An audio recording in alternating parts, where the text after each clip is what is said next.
It is Tuesday, October 7, 2025. You know what that means. It's time for yet another episode of the College Financial Health Show with Matt Hendricks and Gary Stalker, where each and every week, without fail, we look at the financial health and even viability of private colleges across the country. And Dr. Matt Hendricks, who developed the private college Advanced Financial Compass and Strategic Compasses, some fabulous tools. Matt, what two colleges are we looking at today, sir? Yeah, we have New England Conservatory of Music in Massachusetts and Trinity Christian College in Illinois. Can you remind the audience how we pick these? I get people asking me all the time, how do Well, you yeah, pick these schools? I don't pick them. and Are you I've picking had a them? lot. That's right. You don't pick them. And interestingly, yes, I have a database of colleges that have some financial specification issues, but I haven't used that in a long time because you know why? All of our requests, all of the colleges we do, Matt, are from viewers. And I Yeah. had a lady drop me a note yesterday with 6 or 8 different colleges she once reviewed, and so I don't have to do any work. I put them on the list. Sometimes you and I change the list a little bit, but for the most part, all of our stories are done based on viewer requests, and you and I know why, because folks are concerned about those colleges. Yeah, that's what I tell him anyway. Yeah, Gary gets requests and then he sends me two colleges on the weekend that we're going to discuss. So the two today I'll put up and we'll do the dual presentation again. And not that I'm comparing these two schools because they're not really like peers, right? What I'm doing here is comparing these schools to the national medians, 25th percentile, 75th percentile, which again is not like the best way if you're going to go about making policy changes at your school. You should be using specific peer sets that are good for that specific research question. But in this case, I'm trying to give you a sense of whether there's something to look into or not. And usually, if you're looking weird compared to the median, the 25th Yep. percentile, 75th percentile, something's up. It's pretty rare that you would be normal in your peer set and way out of bounds for the national median and so on. Well, you bring Trinity Christian up. I've had folks say, or others tell me, that college leaders will watch the show, look at our data, and say the comparisons don't mean anything to them. What's your response to that? That is not true. Well, if it doesn't mean anything to you, you better start doing some work on it because these do mean a lot. And in fact, a lot of the stuff I'm going to show, you don't even have to compare, right? If you're running deficits, I mean, you don't have to compare that. Just Yeah. that's not good, Yeah. right? Right. Right. Um, yeah, there's different extremes in both of these schools. Well, this one right here is pretty extreme in terms of deficits. This blue school is New England Conservatory. So, I mean, there's a couple things. If you don't appreciate the benchmarking that's being done right now, I say that you're going to fall behind really fast in terms of how well your school is run and what newer cutting edge leaders are doing. Because I will tell you, the best schools in the world are doing this right now and taking this very seriously. So don't try to dismiss it. It's not, if you don't understand it, reach out to me. I'll show you how it's useful for your specific school. Yeah, and no, we've got a video product, a tutorial coming out any day now that shows how to use this tool, and it's dedicated for college leaders and board members to actually Mhm. show them the logic and use of these tools. Yeah, I'll just say I've done this for over 200 schools now. 99% of them think that this is very important, and these are top tier schools in the country. So um, don't dismiss this. If you do, you'll regret it. Trust me. If you don't understand it, like I said, reach out. Gary and I'll show you how this is useful for policy. And more importantly, perhaps, is getting people on board at your school with what you want to do to save the Yep. school, right? Like it's really, I mean, you see it all the time. The president wants to cut costs at a school. Immediately, nobody's going to believe that president, right? They're not going to take your word for it. All right. This is not like you're running a Fortune 500 company where everybody's just going to listen to you and do what you want to do. This is a completely different environment compared to the private sector. You need to sell everything you do to not only your employees, right, the faculty and staff, but also the students, your customers, which you never have to do, right, Yeah. usually with a private company. And you also have a board. you're gonna have to sell it too. So it's very difficult process. And the best way to do that is with these benchmarks, right? And so yeah, if you're going to dismiss the benchmarks, what's going to end up happening is that you're going to try to do something, somebody's going to show the benchmarks, and most of the people are going to believe the benchmarks over the president, and it's going to potentially be a very bad. Okay, so both of these schools have deficits, right? And like I've said over and over again, you can't have deficits several years in a row. Let's start with the green school. It's Trinity Christian. What do we have? We have just 1 year of a positive of a surplus net income, and that was in 2017, Yeah, the last yeah. 9.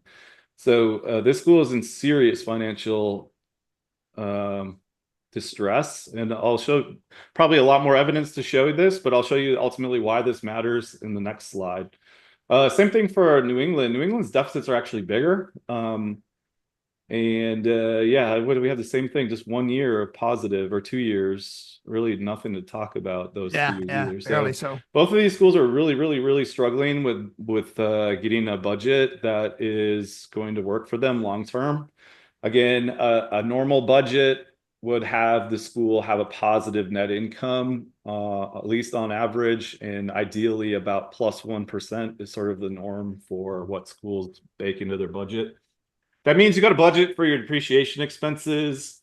Non-cash expenses need to be in the budget. You need to save money for repairing buildings and stuff like that, replacing computers and all those things. So make sure that's in your budget as well. The reason these budgets don't work, I'm going to show you right now, is because your unrestricted net assets are going to collapse. Okay, starting with the green, I'm going to do percent change. All right, so starting with the green school again is Trinity Christian. Their unrestricted net assets are down 12% since 2016. And that's not sustainable, right? The school, in real terms, the school is probably worth way, way less than it was in 2016. I wish I had the Yeah. exact numbers, how much inflation we've had, but it's probably over 50%, right, since then. So this school is worth less than half of what it was. Oh yeah, yeah, we see that all the time. Yeah, yeah. Yeah.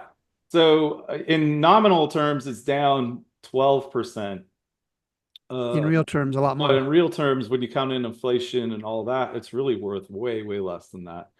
So this is a problem. All right, you can't have your school just drawing down its assets virtually every year. And I'm focused on unrestricted net assets here because those are the assets that are like typical assets that the school can use without, getting the courts involved and asking donors to change restrictions and stuff like Yeah. that. For the blue school here, again, that is New England Conservatory of Music. I did have a bit of time before we jumped on to check what this was all about. It's like there was a huge, so back in 16, 17, and 18, there were typically 3 columns in the balance sheet and statement of activities where you had actually a statement of activities only, but there were 3 types of assets. There's unrestricted, temporarily restricted, and permanently restricted, right? They switched it up in 2019 to unrestricted and restricted. That's it. But what they ended up doing was putting a bunch of the temporarily restricted stuff into unrestricted. I haven't seen this happen before, but that's what happens if you look back at their audit. You'll see what they did. So just looking though, compared to 2019, so they rescaled everything here, and then just look relative to 2019, and you can see they're at Not good. 161 million in 2019 in unrestricted net assets. They've lost half of that, right? They're at 83 million in unrestricted net assets in 2024. It doesn't take a math genius to see that, in another 5, 6 years, this will be gone, right? At this rate, and the school will be done. Okay. Yeah, and Once your net assets go negative, all bets are off then. Like, how are you going to pay your bills? You can't yeah, sell assets anymore to pay your bills. You got to take debt. There's no bank that's going to give you a loan. You can maybe take loans from your own endowment. You get the whole cycle starts, right? Where we start seeing schools taking loans from their own endowments, sometimes doing things incorrectly in terms of taking restricted endowment funds, getting in trouble with their attorney general, and so on. It's just a complete disaster. You can't let this happen, and certainly can't let it go to zero. and you don't even need finance gurus and data gurus like you and me to look at that and say, "Hey, that's a problem." It's staring Yeah. right at you. That's an issue. Yeah, so in terms of like a private company, this would just be like the valuation of the company. really like the stock price would follow closely with this, Yep. right? So there would be a lot of repercussions for a CEO running their business like this. And really there's similar things that need to happen in the nonprofit sector. The board's the ultimate sort of check on this. And if they're not going to check it, eventually what's going to check it is they're just going to run out of cash. All right. Yep. Okay, so both schools struggling. Unrestricted net assets getting drawn down. I'll show you total net assets, which is the sum of restricted and unrestricted. And do percent change. Yeah, so both of them still struggling. So total net assets here for Trinity Christian again is down 5%. So this school is in really deep trouble in terms of net asset changes. Let's see how much they have left. So they have 50 million in net assets left. How much did they have for unrestricted? 12, I think it was. Unrestricted raw, 35. Okay. Okay. So they still have a bit of runway, but it's running short, right? Once this goes negative, some schools have gone negative already. It's really, really tricky to keep going unless you have restricted net assets that you can start pulling on. But again, it's just you're digging yourself a hole. In theory, you have to pay that back, right? And for new viewers, that red line at the bottom, that is the trend line for 9 recently closed private colleges, and you don't Yeah. ever want to track along those lines, and Trinity is certainly close to that. I was showing you guys total net assets. I don't want to just cut that off, but here's what I'm focused at. So the Conservatory Music School, New England Conservatory of Music has a lot of net assets, 250 million. So that really makes it doesn't matter how bad the place is run, they're not going to shut down anytime soon. Right. And a lot of it was unrestricted, as I showed you earlier. But what I worry about with these schools is, the longer they're run this way, the harder it is for the next administration at this school to keep it going, right? Yeah. Eventually you run out of money and you become less competitive. You can't give as competitive scholarships to your students. You just don't have enough money to draw on to do that kind of stuff.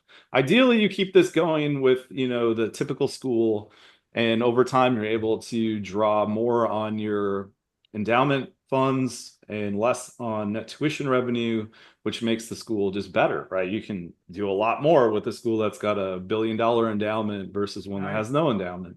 You can offer a lot more to your students and just support your mission a lot better. So that's what I worry about. I'm not worried about closure with this school in particular. This one I am, though, eventually. So they do have 50 million in net assets, but again, at 35 and unrestricted, that can run out quite fast if things really go south. So I'm urging them to balance their budgets now, to avoid. You sound like a broken record, Matt. Week after week after week. That's the guidance you share. Yeah, and that's one of the main benefits I think of this show is, you see, if you've been watching the show for a while, you can see how this can go on for a long time. If nobody says anything, right? These schools can go on for this school in particular can run a $10 million deficit for 20 some years straight. And if nobody says anything, they can do it. They'll just draw all the assets down to zero, right? And eventually, whoever takes the helm will have to shut the school down, probably, unless they can right the ship. But it's just really not fair to the future of the school. It's the board's not let the school be run that way. You have to make sure your job as a board member, your fiduciary duty, I think, is to make sure that the school is run sustainably today, right? Yeah, and part of that is that into perpetuity, and 20 years, Matt, is not into perpetuity. So we showed the net assets. They have deficits. A couple other areas that are nice to look at to get a sense of what's happening at a school. One is taking a look at the property and equipment. Financially healthy schools typically grow their property and equipment over time, the value of it, right? They're buying computers, they're upgrading stuff, they're fixing stuff, and so on. You can see neither of these schools are doing that. Typical schools, property and equipment has grown about 16% since 2016. Yeah. There's a big jump here, by the way. This is only 13 schools. I just started adding in 2025, so I'm not going to really give that a lot of credibility at the moment because it's probably far off from what the national median is, but 13 schools that have reported are doing really well. I think there's a reason for that. The schools tend to report early. That's why they're reporting. Yeah, and they're just on top of everything. They get their their audit's done fast. They use the audit to build their budget, right? That they're just doing the following best practice. Take a look at the Trinity Christian. The physical plant is down 28%, and really since since 2018, 2019. What are we down, like 25% or so on property and equipment at the Conservatory of Music. So what's happening? That means basically, well, at the Conservatory of Music, it could be a little bit more innocent, and if they just have one really fancy building and they're not, it's new, they don't have to replace a lot of stuff. It's possible that this is normal. But if they have a lot of instruments and stuff like that, computers, and they're not replacing them or fixing them, that could be a concern. And that might be what's happening. With the Trinity Christian College, perhaps this is actually a bit more scary because these buildings may be quite a bit older, and they're also not replacing much or anything there. So that's not great. What else do I usually show here, Gary? Yeah, I'm always looking forward to operating expenses. Oh yeah, revenues versus expenses. So let's take a look at operating revenues over time. And it's good to get a sense of how they're changing. Honestly, both of these, so here's the thing, like, don't automatically assume that revenues are bad at a school that's having financial problems, right? A lot of times it's not the case. Yeah. Oh yeah. There's two sides, right? There's expenses and revenues. Both of these schools have decent revenue growth since 2016. But we do need to double check something I forgot already, which is that we need to make sure that this is real and that they're not pulling their endowment funds to prop this up. So the Conservatory of Music up 32%. That's excellent if that's legit. And same thing with Trinity Christian. That's up 15%. That's nothing to be worried about, really. It's right at the median. But let's double check the endowments. And you can already see that we're probably going to find a problem here with Trinity. The endowment is basically not growing at all. Let's show the raw values here. And it's not very big. Yeah. So here's the Conservatory of Music. They have a $164 million endowment, and it's growing normally. Excellent. It's great. Yeah. All right. Whereas I'm going to try to help the view here. I'm going to take out the 75th percentile. You can just click on these to take these out and take out the median even. Okay, so where we were at the peak, we were at 18 million, but now we're at 11. So you can probably guess what's happening here. Endowment draws going down. Yeah, massive draws. Looks like in 2022 and 23, they really drew about 45% of the endowment value in those 2 years. Assuming that is to cover, and you can see this. Okay, anyway, you can find down at the bottom of the notes, you can find beginning of value, appreciation of the investments, the contributions, the draw, and so on. They appear to have allowed massive draws in 22 and 23. And I mean the board allowed this, which is probably also showing up in your unrestricted operating revenue, in which case, this is way worse than what we're showing here. Although 24 looks good. So I'm kind of curious. I would need to dig into this a bit to see exactly. I want to see the expenses. I want to see the expenses. I bet. Yeah, let's take a look at expenses. So yeah, we've got massive expense growth at the Music Conservatory. 20% more growth on expenses than the 75th percentile. Yeah, so clearly the deficits at the Music Conservatory are really driven by expense growth, right? Very abnormal expense growth. And it's certainly abnormal compared to their revenue growth. Even the revenue growth is strong, right? So, right. And we also have sort of a bit below normal growth and expenses. But again, I think their revenues might be way lower. Revenues are up 15, expenses are up 11, looks like. Yeah, but I worry that revenue is not legit in that it's taking in those big endowment draws and then maybe something else in 2024 that I would have to look at their audit and double check. But yeah, so I suspect with Trinity, it's not the same story, that their revenue is actually down quite a bit when you factor out the anomalies with the operating revenue, the endowment draws and such. Okay. So let's see if we can help these schools out a bit. Let's take a look at what's happening with some of the key revenues like net tuition revenue. Okay, so yeah, I suspect the real revenues here there could have been like Yeah. one-time contributions too, like the school's like begging for money from donors. Like a lot of weird things can happen to prop up operating revenue, but you can't really hide your net tuition revenue drop, and it's down 38% at Trinity. That's really bad. You can see that tracks right with schools that have Yep. closed. All Yep. right. Although we got a slight rebound here in 2024. Not nearly what they need though to get back to where they need to be. But with the New England Conservatory of Music, this looks great. Again, up Yeah. Yeah. 21% on net tuition revenue. I don't see any problems on the revenue side for them. Just have expense issues. Yeah, they just have a lot of expense growth, and that's something they can fix quickly, which is great news for them. They just need to do it, and this is where the comparisons come in, right? You got to figure out how have the other schools been operating, right? How are they keeping their expenses in check and we're not, right? That's a really simple question that can be answered with benchmarking. All right. So with the per student values, I like to check this too because it gives you a sense of if the Yep. price is a problem. Yep. Again, New England Conservatory of Music, great. Their price students paying like 40K on average to go there. That's excellent. Excellent for the school, I should Right. say. Right. On the other hand, Trinity Christian, the price is way low. This is the 25th percentile, 17K. Or sorry, 17K is 12K is the 25th percentile. They're at 11,900. They used to be at 15,000 Goodness nominally. gracious. So in real terms, this price has just fallen off. Yeah. And that is potentially a problem. I doubt that this is sustainable. You can't charge $12,000 per student probably without a big endowment and just operate a 4-year institution. I just don't know if that's going to work. So they need to probably both. They need to bring this price back up, right? And I know it sounds counterintuitive, but my guess is that this price drop didn't help their enrollment, but it definitely hurt their books. Let's take a look at their enrollment Yeah, and it'd be see what's interesting. happening here with student count,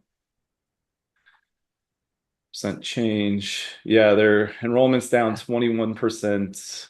In the Yeah, just face of a lower tuition price, prices that's going not good. down.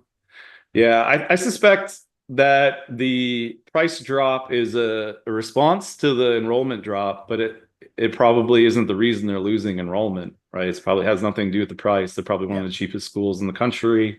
They could probably, like I said, bring that price back up and not impact their enrollment very much, if at all. There's something else affecting their enrollment that is not related to price, I suspect. And so there's a lot of stuff that could do that.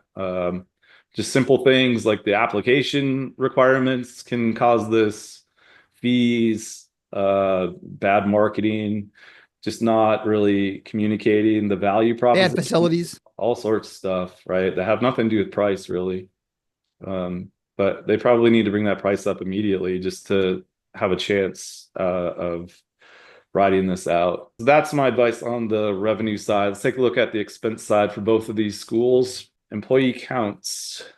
All right. So remember, New England had this issue where their expenses were growing really fast. You can probably get a sense of what's happening. They had 1,200 employees in 2016.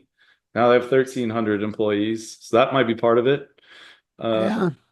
So they've grown their Oh my. number of employees Yeah. by 13%. All right. Which may be fine, but if you're running deficits, probably not fine, right? To do One of that. the highest percentiles in the country. Yeah, that's really fast employee growth. And then per student, this is problematic. Even if the students are paying 40 grand like they are, you probably can't have, nearly 2 times the number of staff as you do students. They've got 1.8 times the number of Yeah. students. All right, think about that. So for every student, they have 1.8 staff members. That is abnormal. All right. The 75th percentile is less than 1, right? So you have more students than staff. The median is to have about 2/3 of a staff member per student, right? Or for 3 students, you have 2 staff members. And you can see even Trinity is high on this, right? Their staffing is high, not nowhere near the conservatory, but again, this is a school that doesn't have an endowment, really, right? What was it left? Like 11 million? You can't probably be high on staffing per student in that case. If you're Harvard, you can, right? Because you're going to pay I mean, they're in a situation where basically their students need to pay the staff's salary, right? Pretty much. So the students are only paying 11 grand per student on average. Unless you're going to pay your employees 11 grand, it's probably not going to work to have a one-to-one. They don't have one, Right, right. but you know, you can see how the math works out here. This probably needs to be a bit lower, and relative to their revenue, it's super high. But they're 75th percentile for how many staff members they have relative to their revenue. And the same thing for the Conservatory of Music. Both are appear to have serious staffing problems. So that's just the count. Let's take a look at the total compensation of non-officers. And while you're bringing that up, again, see, we do so many, we've done almost 150 college reviews now. So many times staffing is the issue, man. It's Yeah. well over half the time. That's the issue. Yeah, and don't assume that this is faculty, right? The faculty are a smaller group, right? There's a huge group of staff that has nothing to do with teaching classes, believe it or not. And you know this if you worked at the HR places at these schools, but ask your HR department for all the titles on campus. So you'll be shocked at all the people Yeah, all over right. the place doing different jobs. I'm not, but you would be when you first looked at it, and I know I was when I first saw it. So salaries and wages just too high for the revenues at both of these schools. So again, evidence here that and relative to the number of students, just crazy at the conservatory. But yeah, evidence here that both schools have issues with staffing, and it's probably mostly to do with numbers of people. Let's take a look at contributions. Wow, did they cut their retirement contributions already at Trinity to It zero? looks like it. Something to ask the staff there. Either that or somebody's filling out this thing wrong. I mean, that would make sense. They're in such dire straits. Yeah, it looks pretty bad, doesn't it? Non-officer. Okay, let's check out the current officer salaries. Okay, that looks okay. I'm looking at Trinity because I'm a bit more concerned Right. about them, but yeah, it's Conservatory of Music. No. Number one pain point typically is staffing. Second pain point usually is contractors. So let's take a look at contractors paid over 100K and do it per FTE first. Conservatory of Music. All right, let's just go to raw values again. They used to have 20 contractors they paid over $100,000. They now have 33. Okay, so if you're wondering why you're struggling financially despite strong revenue growth at the Conservatory of Music, here's one of the issues, right? You've grown your staff. What I say was like 27% growth in staff. You've also we're getting close to doubling the number of contractors over 100,000 compensation there. Who knows? That's more than 3 million in compensation just for Yeah, those over 100K, and we know there's a lot more under a 100K. lot of other vendors that are below this, right? So actually, that's one of the things I've been adding to my practice is getting a sense of all of the vendors, all of the credit card payments that have been made. Um, crazy stuff, right? Like thousands of payments to pizza joints and stuff like that. Like this stuff adds up really fast. So double check all of these contracts, all of your credit card, all of your point of sale stuff, all of the accounts payables, double check who you're paying, whether you needed that, what's going on. It looks fine here at the Trinity in terms of raw values, but again, they're small. So per student, that looks decent. And Yeah. okay, contractors don't appear to be an issue at Trinity. Right. It's mostly the staffing. All right, but there are other big expense items here we can take a look at. Marketing. Yeah, Trinity is spending a bit on marketing, but that actually looks normal. Okay, that's fine. IT, this can be a pain point for some schools. Looks okay at both of these Oh, look actually. at those. But again, double check. I suspect this is going to be an issue. Yeah, okay. For whatever reason, these insurance policies get out of hand. You see how this? They went Yeah. from raw. I can't imagine that things changed that much at this school since 2019, right? They're paying 120,000 right now in 2019 for insurance. Now they're paying 600,000. I don't understand that. They could be self-insured and just insuring themselves for health insurance. So these, yeah, actually, I don't know for sure how they report this. I think this is It's possible that health insurance is in there, but it's showing up here. Actually, no, it's not going to be in there Oh, that's because true. Yeah, you're right. You're that right. is where is it? Oh, right here. Other benefits. So health insurance, dental insurance, life insurance is right here. So this is like property insurance, Hmm. you know, errors and omission, I think, other stuff like that. But they need to look into this. This is why this is useful, right? Yeah, You see yeah. something like this, where you're benchmarking against yourself, you've gone from less than $100,000 to all of a sudden 600,000. You need to start asking questions about why that happened, right? And understand it. Maybe there's a reason for it. Maybe there's not. Maybe you just need to get some different insurance quotes, And it's right? important for all of the people who watch this show that we're using the college's data. This is the data they submitted either through their audited financial statements Mhm. or their IRS 990s, or in some cases, iPad's data. We're just Yeah. making it easy to compare. Yeah, that's the 990. And again, occupancy costs. Okay, this is utilities, rent, stuff like that. It's really high at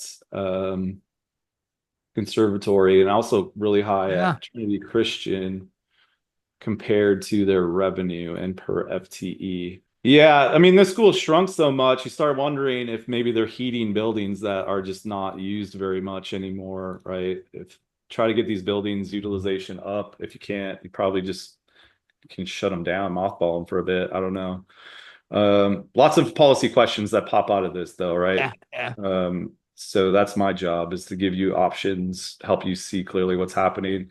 Office expenses have been really high at both of these schools for a long time. That's paper, printing, postage, stuff like that. That shouldn't be like that. Double check your budgeting there, what's going on. If you're just letting individual departments have credit cards and go to the store anytime they feel like it, that adds up very fast. All right. All these little things add up very fast. Fundraising expenses, yeah, completely really high at both schools. Double check you're getting your ROI there. Okay, so yeah, I think remember my theory before Interesting. about Yeah. how they might have had a good revenue in 2024. It might have been like a one-time thing. They just Yeah. 12 had million. Yeah. their alumni that they could possibly get money from, and they were able to get $13 million. Maybe they pitched it, we need this to survive, right? Yeah. Um, this is awesome, but I mean, really, again, how many years does that give you if you don't balance the One. Give budget? them one. Yeah, let's take a look at their net income just to see, so that becomes, I want to do change in net assets from operations. Wow, they're getting close. They're actually doing a decent job of getting this, but they're lost 170K here on, oh wait, but again, that's going to include the gifts, right? Yep. Okay. So, right. They need to cut probably that out of their expenses. Yeah, okay. So they get 12 million in gifts and they still ran a deficit? Wow. Yeah, I don't think it's going to give them very long at all, right? That in Yeah. fact, Yeah. they already ate it up apparently compared, looking at this. They should have had a plus 12 million here, but they're at a negative. Okay, so that's not good. All right, I'll pass it back to you, Gary. There clearly the point of all of this is that there's a lot to look at. If you're Trinity, look at your staffing immediately. You need to right size your staff. And then probably do other stuff. You need to bring that price back up immediately as well. Don't worry. If you lose students, it doesn't matter. You need to get that up, right? You're probably not going to lose students faster than you can increase that price, which is important. So, And Matt, like I shared a little bit earlier in the show, we've done not quite 150 reviews, financial and health reviews of about 150 colleges. And in most cases, but not all, they are essentially local symptoms of a national disease. And we see that in both cases today, and that national disease is an inability to manage expenses in conjunction with revenue. It's a trend, it's a pattern. You and I see that almost for every college. And it makes me wonder if this industry has the leadership and management wherewithal to be able to manage costs. Now, some do, don't get me wrong. There's certainly some of those 150 that we've done. We are really, really impressed with what they've done. But that's a relatively small number. And week in and week out, you and I do this show, and the themes are similar. It's yeah, tuition revenue, it's unrestricted net assets, it is employee counts. In some cases, it's employees paid over $100,000. That wasn't the case today. And they're fixable. And again, I started off the show asking you today, so folks don't believe in the comparisons. I'll be more blunt than Dr. Hendricks. You're wrong. Yeah. You've got to use these comparisons. And if for the folks at Trinity, less so for the folks at New England Conservatory, use them. You should have used them a long time ago. Matt, I Yeah, and told honestly, I don't even think they're not even being honest when they say that because they obviously use comparisons all the time, and they don't want to look at these comparisons, right? they're That not make good. Yeah. things that Yeah. are uncomfortable, right? Or think And about those. I told you, Matt, I'm talking with a reporter later today about a college that closed. And I was looking at the numbers last night. And Matt, you and I could have looked at that college 5 years ago and said, nah, Yeah, it's not going to make it. And yet colleges continue to hang on. Colleges here today, and one in particular, I would have concerns about, you would have concerns about. And right. it's not an overnight development. This I stuff mean, develops over I'll just time. say one thing too about like a little bit more blunt. If you hear one of your administrators say those comparisons are not relevant, we're unique, or that, oh, our expenses have gone up because of inflation, those are two massive, massive red flags for you to take back and start asking more questions because clearly neither of those responses are either true or uh yeah, they're just not true. And Yeah. it signals that they're not going to fix the problem. All right. That's Yeah. basically what it signals. Yeah. So let's take a look just at a couple things. And I've got both of our colleges up. Interestingly, I'm going to start with graduation. And this is kind of sad news because both colleges are doing a decent job of graduating students. The conservatory a little bit much better than Trinity Christian. Of course, my minimum threshold is 50%, but we see this with some regularity, Matt, and that these colleges that can at least graduate their students, and many, many, many can't in 4 years, still having financial troubles. I can Hmm. understand colleges in financial trouble, but give Trinity Christian College credit for all the financial issues they have and for all the viability issues they have. They continue to graduate students in excess of half. Now, that's not a fabulous number, but it's a decent number. And then I looked also at, I also thought just as a kind of a public service effort, we want to talk about unfunded institutional grants. Unfunded institutional grants is inside baseball speak for merit aid, most merit aid, and most scholarships. Unfunded institutional grants, Matt, you and I know are discounts. And Hmm. we see that the conservatory has gone up 5 million over the last 8 years, so what, 700, $800,000 a year. Trinity Christian has tried and done a much better job of managing that, but they're still up a million, a couple 100,000 per year in additional discounts. They're welcome to do that. It is good for the students. But as we see week in and week out, Matt, it's not so good for the colleges because they're foregoing revenue. And again, these are not actual dollars. These are discounts, same kind of discounts you and I get for cars and computers and clothes and stuff like that. Trinity Christian, a lot of low enrollment majors. They only have two, maybe three or four with decent enrollment numbers. The rest are all less than 10 per year. At what point do those become economically infeasible? And then I went to Illinois because that's where the Trinity Christian is from. And I brought up just a couple of majors. This is external market share, right? This is for 2023 bachelor's degrees, all the public and private colleges in Illinois. Biology. I'm going to do biology first. And we see some major players. We see the University of Illinois in Chicago.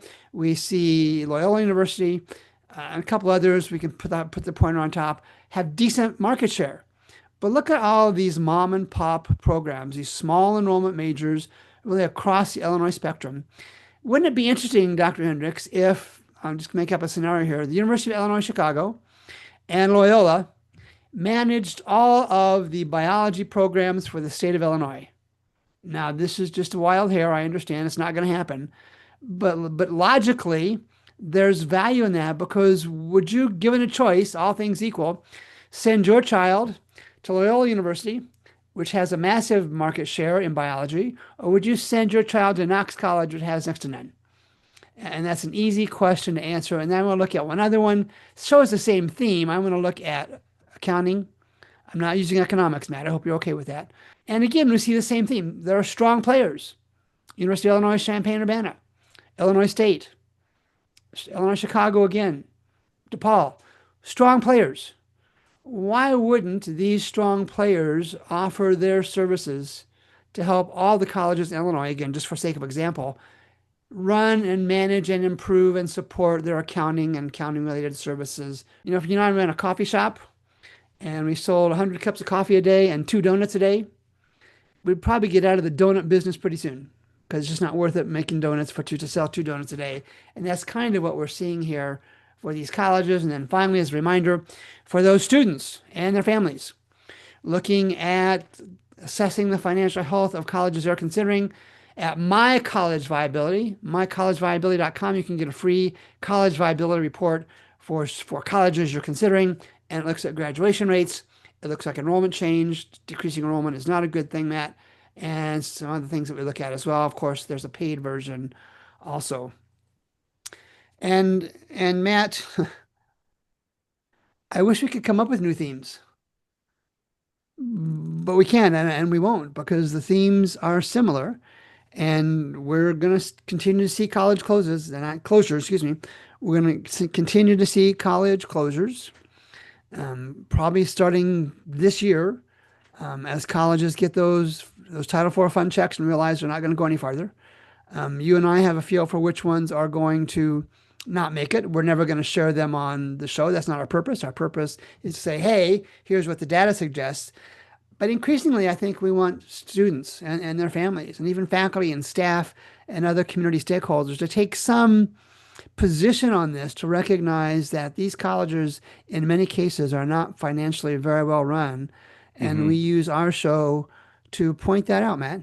Yeah, I think it's tough love, really, that this is for me anyway. This is tough love.